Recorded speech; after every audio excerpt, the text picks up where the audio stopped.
नमस्कार दोस्तों। न्यूज़ ये थी कि सरकार ने इस साल से, इस फाइनेंशियल ईयर से जो इनकम टैक्स है उसकी लिमिट बढ़ाकर 12 लाख कर दी है।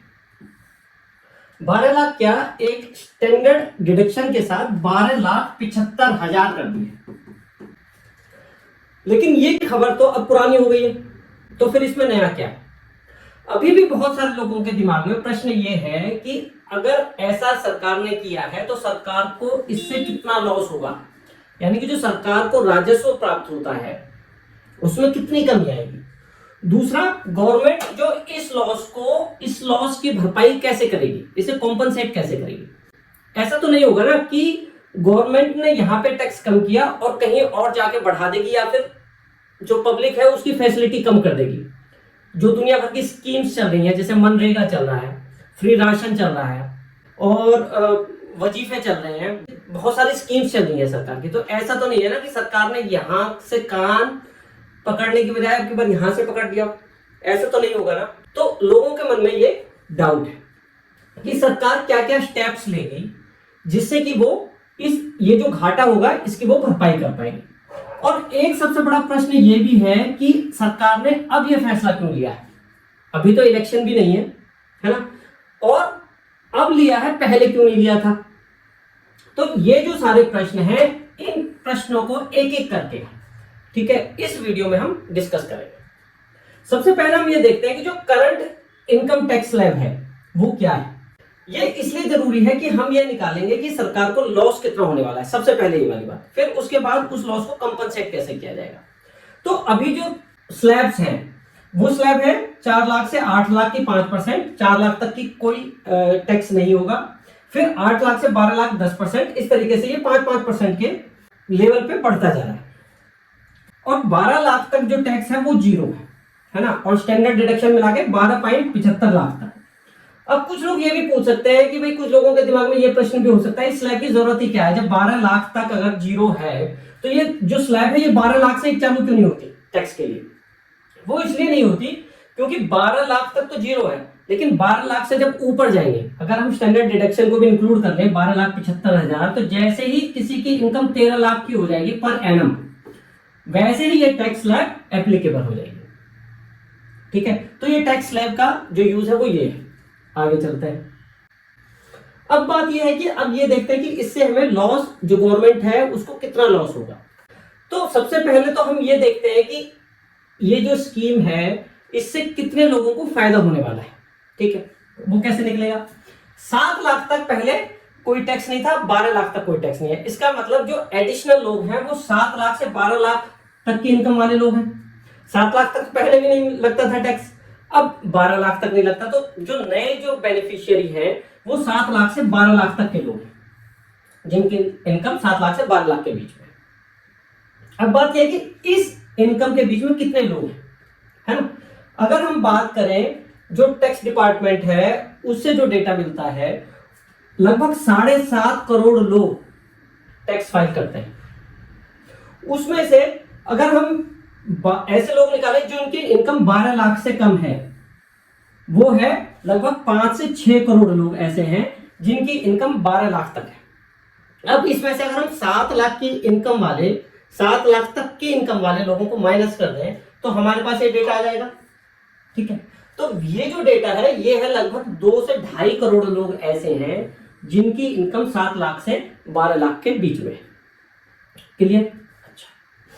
अब अगर हम इतने लोग हैं, अगर मैं इसका एवरेज निकाल लूं तो लगभग 2.25 करोड़ लोग, यानी कि 2.25 करोड़ लोग ऐसे हैं जिनकी इनकम इसके बीच में। क्लियर। अब अगर हम ये निकाल लें कि जो 2.25 करोड़ लोग हैं, पर पर्सन कितना इनकम टैक्स सरकार को वो देता था। एक व्यक्ति का अगर हम इनकम टैक्स निकाल लें ऑन एन एवरेज और उसको 2.25 करोड़ से मल्टीप्लाई कर दें तो वो टोटल आ जाएगा ना अमाउंट जो कि गवर्नमेंट को मिल सकता था, अब नहीं मिलेगा। क्लियर। अब हम ये मान लेते हैं कि किसी की सैलरी लगभग क्या, किसी की सैलरी 10 लाख रुपए है पर एनम। ठीक है, स्टैंडर्ड डिडक्शन के बाद जो इनकम बचेगी, जो टैक्सेबल इनकम होगी, वो होगी 9.25 लाख रुपए। अब जो है, जो पुराना रिजीम था या लास्ट ईयर जो था, वो जो टैक्स स्लैब थी वो 3 लाख करके थी, 3-3 लाख के गैप पे थी, अब 4-4 लाख के गैप पे। तो हम पुरानी स्लैब के हिसाब से निकालेंगे ना कि वो पुरानी स्लैब के हिसाब से अगर वही चल रहा होता तो कितना टैक्स वो देता। तो 9,25,000 रुपए अगर हम निकालें तो 3 लाख तक तो कोई टैक्स है ही नहीं। अगले 3 लाख पे 5% के हिसाब से 15,000 रुपए टैक्स देता वो। 6 लाख से 9 लाख तक 10% का लगा के वो 30,000 टैक्स देता, और बाकी का जो 25,000 का अमाउंट बचा उस पर अगर 15% का टैक्स लगाएंगे तो वो 3750 रुपए, यानी कि वो जो टोटल टैक्स देता जिसकी इनकम 10 लाख रुपए है वो टैक्स होता लगभग 48,750 रुपए। क्लियर? अब सबकी इनकम 10 लाख रुपए नहीं है ना, किसी की इनकम 8 लाख रुपए भी है, किसी की इनकम 12 लाख रुपए भी है। तो हमने एक मिडिल अमाउंट ले लिया जो कि इतना टैक्स पे करता है। इसी हिसाब से हम 8 लाख का अगर निकाले तो 27,500 वो टैक्स देता, 12 लाख पे निकाले तो 78,750 रुपए टैक्स देता। हमने एक बीच का अमाउंट निकाल लिया 48,750, 10 लाख मान के वो इतना टैक्स वो देता।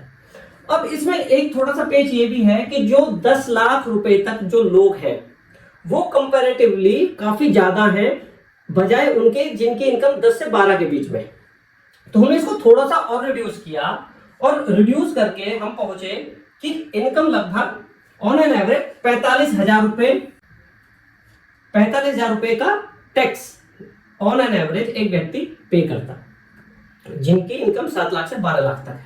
और ऐसे लोग कितने हैं? 2.25 करोड़ लोग। तो जब 2.25 करोड़ को 45,000 से मल्टीप्लाई किया तो ये लगभग 1 लाख करोड़ रुपए आए। क्लियर? तो गवर्नमेंट को जो लॉस होगा, गवर्नमेंट को जो राजस्व कम प्राप्त होगा वो लगभग 1 लाख करोड़ रुपए होगा इस वाली स्कीम से। क्लियर? अब बात यह है कि गवर्नमेंट इस लॉस को कंपनसेट कैसे करेगा। ये जो गवर्नमेंट का खर्चा हुआ है इसको वो कैसे और जगह से अर्न करेगी। क्लियर? अच्छा, अब कैसे कैसे करेगी? सबसे पहली बात वो क्या करेगी? More revenue from corporate tax and GST. यह है इनकम टैक्स। वो क्या करेगा कि वो कॉर्पोरेट टैक्स बढ़ाएगा। गवर्नमेंट कॉर्पोरेट टैक्स बढ़ाने से क्या मतलब है? कॉर्पोरेट टैक्स मतलब जो कंपनियों पे जो टैक्स, कंपनी की जो अर्निंग पे जो टैक्स लगता है, जो नेट अर्निंग आती है उस पे जो टैक्स लगता है वो होता है कॉर्पोरेट टैक्स। तो वो कॉर्पोरेट टैक्स बढ़ाएगा। टैक्स बढ़ाने से क्या मतलब है कि कंपनियों पे क्या वो टैक्स बढ़ा देगा? नहीं, जो कॉर्पोरेट टैक्स है उसका बेस बढ़ाने की कोशिश करेगी। यानी कि अगर अभी 1000 कंपनी है फॉर एग्जांपल, या मैं मानूं 1 लाख कंपनियां हैं, तो कोशिश करेगी कि इसे 1.25 लाख कंपनियां हो जाए। गवर्नमेंट की कोशिश ये रहेगी, यानी कि जितनी कंपनियां अब है उससे ज्यादा कंपनियां बढ़ जाएं। ठीक है? या फिर यही कंपनी इनका जो है इनका रिवेन्यू बढ़ जाए कंपनीज का। तो जैसे कंपनी की कमाई बढ़ेगी या फिर नंबर ऑफ कंपनीज बढ़ेंगी तो कॉर्पोरेट टैक्स बढ़ेगा। एक बात तो ये हो गई। ठीक है? अब एक बात यह है कि ये इसको बढ़ाने के लिए, नंबर ऑफ कंपनीज बढ़ाने के लिए, कॉर्पोरेट टैक्स का बेस बढ़ाने के लिए गवर्नमेंट क्या क्या करेगी या क्या क्या कर रही है। ठीक है? एक तो ease of doing business. Government की कोशिश ये है कि सिस्टम को इतना इजी बना दिया जाए कि ज्यादा से ज्यादा लोग कंपनियां खोलें। पहले क्या होता था कि कंपनी खोलने के लिए इतने सारे पेपर्स चाहिए होते थे, अलग अलग डिपार्टमेंट में जाना होता था, तो लोग बचते थे। या किसी की कंपनी बाहर है तो वो भारत में लेके उस कंपनी को नहीं आता था। अब सिंगल विंडो सिस्टम कर दिया है, यानी कि जो पेपर वर्क है वो बहुत ईजी कर दिया है। दूसरी बात, ऐसा भी नहीं कि खाली पेपर वर्क ईजी कर दे तो लोग कंपनियां खोल लेंगे। गवर्नमेंट ने स्कीम्स चलाई कि लोन अवेलेबल हो जाए बहुत इजी, बहुत कम इंटरेस्ट पे और आसानी से। यानी कि गवर्नमेंट जो है एनकरेज कर रही है, भारत की सरकार बढ़ावा दे रही है लोगों को कि वो कंपनियां खोलें, वो बिजनेस करें। नंबर ऑफ कंपनीज बढ़ेंगी तो गवर्नमेंट का कॉर्पोरेट टैक्स बढ़ेगा, ऐसा गवर्नमेंट का सोचना है। ठीक? दूसरी बात, जीएसटी कलेक्शन।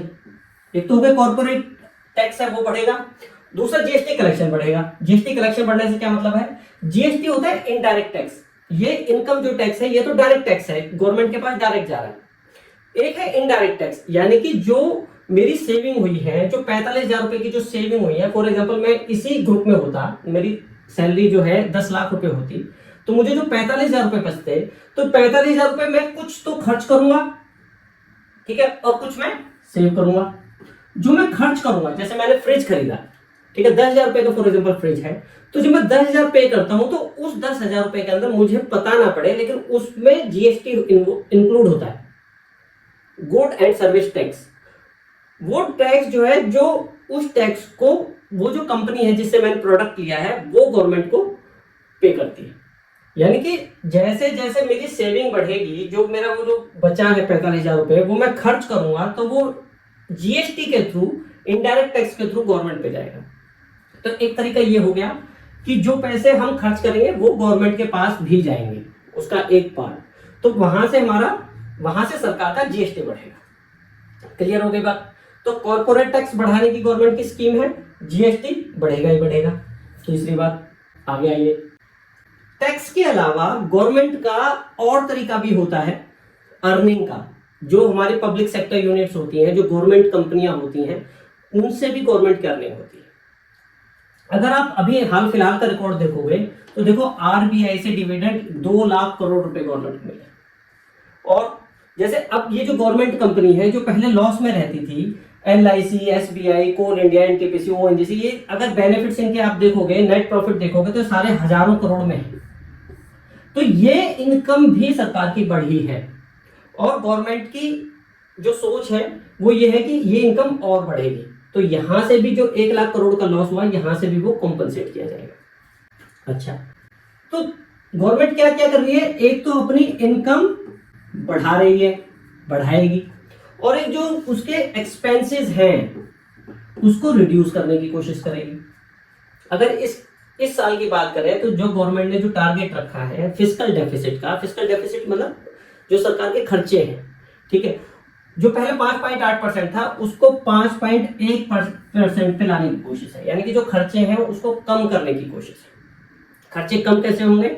जैसे कि ऐसा नहीं है कि जो अभी लोगों को फैसिलिटी मिल रही है उसमें कोई कमी आएगी, और बहुत सारे तरीके होंगे जो अभी हम आगे जाके डिस्कस करेंगे कि खर्चे कम करेंगे, इनकम बढ़ाई जाएगी जिससे कि वो लॉस कॉम्पनसेट होगा। आगे चलते हैं। अब देखो, जो 45,000 रुपए बंदे का बचा है इनकम टैक्स से, हमने क्या बात की थी? या तो वो सेव करेगा या वो उनको खर्च करेगा। खर्च करेगा तो वो जीएसटी के थ्रू गवर्नमेंट पे जाएंगे। अगर वो सेव करता है, सेव कैसे करेगा? या तो वो एफडी करवाएगा या सेविंग अकाउंट में डाल देगा, ठीक है, या फिर जो उस पे पैसा है वो डायरेक्ट इन्वेस्ट कर देगा, शेयर खरीद लेगा किसी कंपनी का, इस तरीके से करेगा। अगर उसने बैंक में सेव किया एज अ एफडी और सेविंग अकाउंट, तो वो बैंक के थ्रू इन्वेस्ट हो जाएगा मार्केट में, यानी कि मार्केट में पैसे का फ्लो बढ़ेगा। और अगर उसने डायरेक्ट इन्वेस्ट किया शेयर मार्केट में, तो वो पैसा भी मार्केट में आ जाएगा। जिस कंपनी में पैसा लगाया है उसके पास ज्यादा पैसा होगा, यानी कि ज्यादा पैसा जो एक्चुअल मार्केट है उसमें फ्लो करेगा, ठीक है। तो कुल मिला के जो पैसा है, जो सेविंग वाला पैसा था, वो या तो गवर्नमेंट के पास डायरेक्ट चला जाएगा या फिर वो मार्केट में इन्वेस्ट होगा। मार्केट में इन्वेस्ट होगा तो डेवलपमेंट होगी, यानी कि ग्रोथ बढ़ेगी, इंडस्ट्रियल ग्रोथ बढ़ेगी। इंडस्ट्रियल ग्रोथ बढ़ेगी तो कॉर्पोरेट टैक्स गवर्नमेंट का बढ़ जाएगा, यानी कि या तो जीएसटी के थ्रू या कॉर्पोरेट टैक्स के थ्रू गवर्नमेंट उस खर्चे को कॉम्पनसेट कर लेगी। अच्छा, अब क्वेश्चन ये है कि जब इतनी समझ है गवर्नमेंट की, तो ये पहले क्यों नहीं किया? 2025 क्यों आया? ये स्टेप लेते लेते पहले क्यों नहीं किया?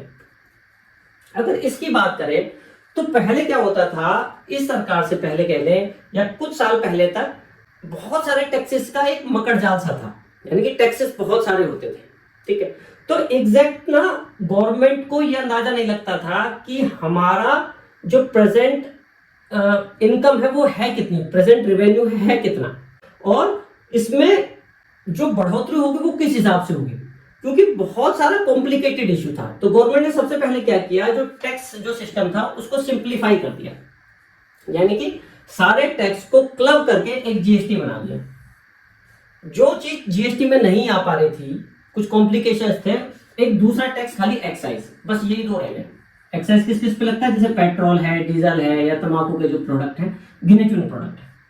लेकिन मेन चीज है जीएसटी, यानी कि बहुत ज्यादा सिंप्लीफाई कर दिया। सिंप्लीफाई करने से क्या हुआ कि गवर्नमेंट को एस्टिमेट लगने लग गया कि हमारी कमाई है कितनी। भाई कमाई बढ़ने की बात तो बात की है, पहले मुझे ये पता पड़े कि मेरी कमाई है कितनी। तो ये कैसे हुआ? ये उसको सिस्टम को सिंप्लीफाई करने से हो गया, ठीक है। दूसरा जो गवर्नमेंट के खर्चे थे वो भी बहुत कॉम्प्लिकेटेड थे। एग्जैक्टली पता ही नहीं चलता था कि कहां पे कितना पैसा खर्च हो रहा है, क्योंकि सब कुछ मैनुअल था।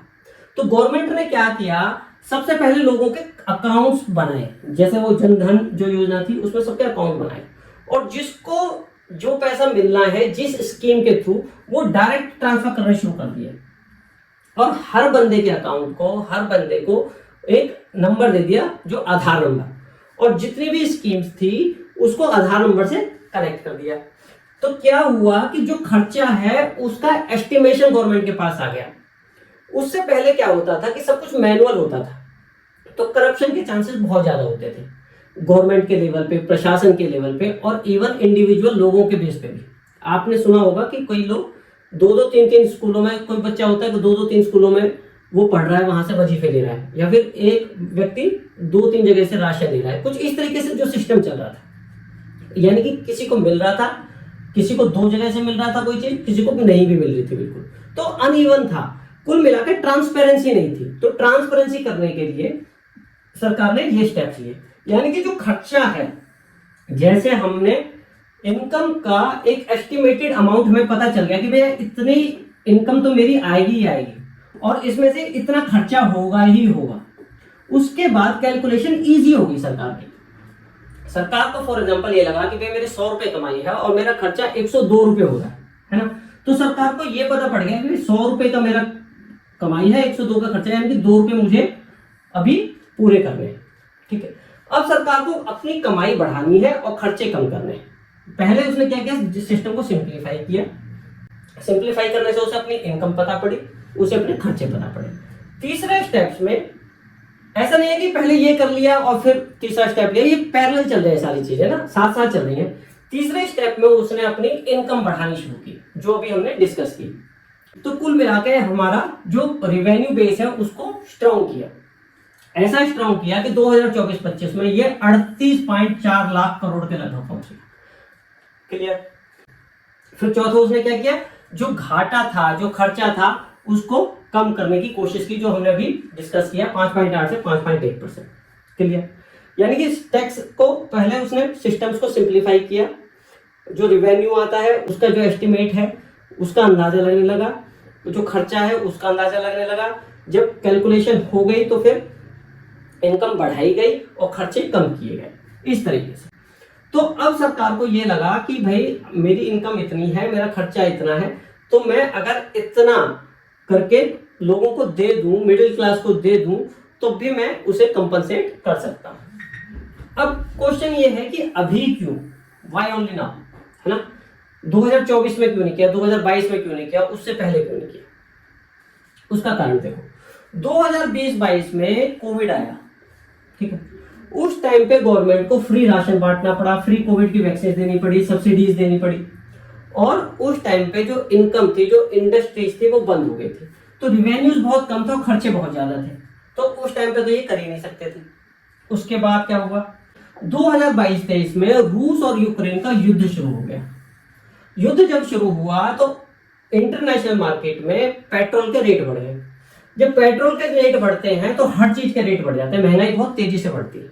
उसको कंट्रोल करने के लिए गवर्नमेंट ने वहां पे छूट देनी शुरू कर दी, सब्सिडीज देनी शुरू कर दी। तो वहां उस टाइम पे टैक्स में एग्जेम्पशन नहीं दिया जा सकता था। ग्लोबल सिचुएशन है वो बहुत ज्यादा अनसर्टेन थी कि ये नहीं पता कि ये युद्ध जो है इन 2 लोगों में ही रहेगा या फिर ये वर्ल्ड वॉर का रूप ले सकता है ना।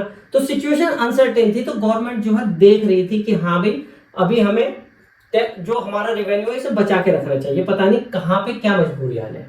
तो गवर्नमेंट जो है वो चुप बैठी रही, ऐसा कोई स्टेप उसने नहीं लिया कि लोगों को या मिडिल क्लास को ऐसी कोई राहत दी जाए।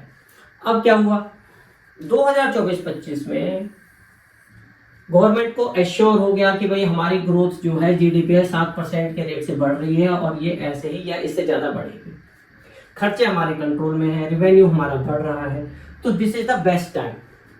और बेस्ट टाइम किस लिए, उस क्लास के लिए जो गवर्नमेंट है उसका कोर वोटर है ना। देखो जो सरकार है वो भी एक पॉलिटिकल पार्टी है, उसे भी इलेक्शन जीतना है, इसलिए जो उसका कोर वोटर है उस पे उसे ध्यान रखना ही होता है। जो मिडिल क्लास है वो बीजेपी की कोर वोटर है, मेन वोटर है ना। बीजेपी जब बहुत कम सीटें लेती थी तब भी इसका मेन वोटर मिडिल क्लास ही था, और मिडिल क्लास को ये फील थी कि जो गवर्नमेंट है, जो प्रेजेंट गवर्नमेंट है, उसने गरीब लोगों के लिए जितना किया है या बिजनेस क्लास के लिए जितना किया है, ऐसा कुछ हमारे लिए नहीं किया। तो उनमें कुछ गवर्नमेंट को फील हुआ कि उनमें थोड़ी सी नाराजगी है ना। जो इससे पहले जो अभी 2024 के इलेक्शन हुए थे, उसमें गवर्नमेंट को, ये जो प्रेजेंट गवर्नमेंट है या बीजेपी है, उसे उस हिसाब से समर्थन नहीं मिला जिस हिसाब से उसे मिलना चाहिए था, जो उसकी एक्सपेक्टेशंस थी। तो जो मिडिल क्लास वोटर है, उसको बनाए रखने के लिए, उसको खुश करने के लिए ये वाला स्टेप लिया गया। गवर्नमेंट को लगा, प्रधानमंत्री को लगा होगा कि भाई अभी जब ये आइडियल सिचुएशन चल रही है, जब सब चीजें हमारे कंट्रोल में है, तो अब अगर ये स्टेप नहीं लेंगे तो फिर कब लेंगे। क्लियर? तो इस तरीके से ये सब चीजें हमने डिस्कस की कि जो ये डिसीजन है 12 लाख तक का टैक्स एग्जेम्प्ट करने का, ये क्यों लिया गया, इससे क्या लॉस हुआ, उस लॉस को सरकार ने कैसे कॉम्पनसेट किया, क्या क्या स्टेप्स लिए, गवर्नमेंट को कैसे एश्योर हुआ कि we will compensate this loss. अब लास्ट में अगर मैं आपसे क्वेश्चन पूछूं कि आपको क्या लगता है, ये तो थे हमारे पॉइंट ऑफ व्यू, आपको क्या लगता है कि ये जो एक्शन है गवर्नमेंट का, इससे इकोनॉमी क्या सच में बूस्ट करेगी लॉन्ग टर्म में? लॉन्ग टर्म में आपको क्या लगता है? तो इस तरीके से ये पॉइंट सारे हमने क्लियर करे। अगर आपको वीडियो पसंद आया हो तो प्लीज लाइक करना, इसे और लोगों के साथ शेयर करना, हमारे चैनल को सब्सक्राइब करना, और इस क्वेश्चन का आंसर हाँ या ना में कमेंट बॉक्स में लिखना। अगर आपको कोई प्रश्न है तो वो आप कमेंट बॉक्स में डाल सकते हैं। आपको किसी टॉपिक पे वीडियो बनवाना हो तो वो कमेंट सेक्शन में आप डाल सकते हैं, हम उस पर वीडियो बनाएंगे। Thank you.